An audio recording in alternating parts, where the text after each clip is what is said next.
اور دوسری ذمہ داری کیا ہے کہ اہل بیت کے مقابلے میں جو لوگ آئیں ان کی جانب بھی توجہ ہو کہ یہ اہل نہیں ہے، یعنی اہل کی اہلیت کا بھی ذکر کرنا ہے اور نا اہل کی نا اہلیت کا اور نالائقی کا بھی ذکر کرنا ہے، لیکن کرنا علمی طریقے سے۔ اب اس سال آپ جانتے ہیں کہ بڑی تیزی سے ذکر کریں کہ غدیر میں یہ شور اٹھایا گیا عید غدیر میں کہ یہ قتل خلیفہ سیبوم کا دن ہے، جبکہ ان کے بارے میں 8 اقوال ہیں اور جو صحیح ترین قول ہے وہ ہے 12 ذی الحجہ، لیکن اس کو ڈسٹرب کرنے کے لیے۔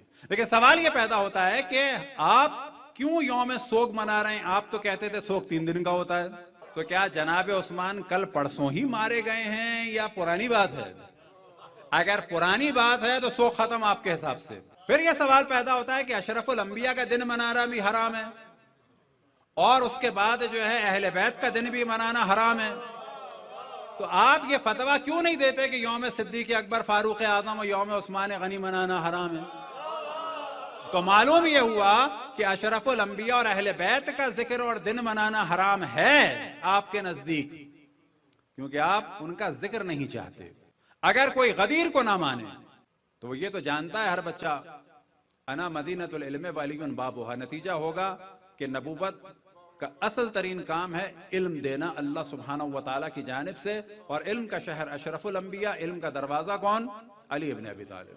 اقضاکم علی ابن ابی طالب، کہ تم میں بہترین قضاوت کرنے والے علی ابن ابی طالب ہیں، بس کسی اور کی گنجائش نہیں بنتی۔ عالم امتی علی ابن ابی طالب، پر کسی اور کی گنجائش نہیں بنتی کہ امت میں سب سے زیادہ علم والا علی ابن ابی طالب ہے۔ الحق مع العلی والعلی مع الحق، یہ کسی کے لیے نہیں فرمایا، بس معلوم ہوا کہ اشرف الانبیاء کے بعد اگر کوئی ہے تو وہ یہی ہے۔ القرآن مع العلی والعلی مع القرآن، اس سے ثابت ہوا کہ اشرف الانبیاء کے بعد اگر کوئی ہے تو وہ یہی ہے۔ تو اشرف الانبیاء نے مولا امیر المومنین کی امامت کا اعلان ایک دفعہ نہیں فرمایا ہے، شروع سے فرمایا، آخر وقت تک فرمایا، بلکہ غدیر میں بڑے پیمانے پر فرمایا، غدیر میں بڑے پیمانے پر فرمایا، اور ایسا اعلان فرمایا کہ جو الحمدللہ اب دنیا اس کو جان گئی ہے اور مان بھی رہی ہے۔ اور آخر میں توجہ دلائیں کہ اہل سنت کے حساب سے بھی آج کا دن عید کا دن ہے۔ وہ کیوں؟ تمام مفسرین اہل سنت کا اجماع ہے کہ یہ آیت الیوم اکملت لکم دینکم واتممت علیکم نعمتی، یہ 18 ذی الحجہ کو نازل ہوئی، دین کامل ہو گیا تھا۔ وہ یہ ڈسکس کرتے ہیں کہ یہ دین کامل ہوا کس چیز کی وجہ سے۔ وہ بھی کہتے ہیں کہ مولا امیر المومنین کا اعلان ہوا، چلو جی دوستی والا، اس کے علاوہ بھی دوسری چیزیں بیان کرتے ہیں۔ ہم یہ کہتے ہیں کہ چلو مولا امیر المومنین کو بے شک بالکل مائنس کر دو، بالآخر تمہارے نزدیک دین تو ہوا نا مکمل آج کے دن۔ جس دن دین مکمل ہو اس سے بڑھ کر کوئی دین نہیں ہو سکتا۔ اور ایک بڑی عجیب بات ہے کہ ابو ہریرہ سے بھی روایتیں نقل ہوئیں اور بعض سے بھی نقل ہوئیں کہ 60 سال کے روزے کا ثواب ہے کس دن کا؟ 18 ذی الحجہ کا۔ یہ تو ایکسیپٹیبل بڑے آرام سے ہے، لیکن اس کے بعد کیا ہے کہ 27 رجب کہ جس دن اشرف الانبیاء نے اعلان رسالت فرمایا یا جس دن بعثت ہوئی۔ اب آپ دیکھیں کہ بعثت کے دن کے روزے کا 60 سال کا ثواب، اور بعثت کی حفاظت کے لیے جو اعلان امامت کا دن تھا اس کا بھی ثواب 60 سال کا۔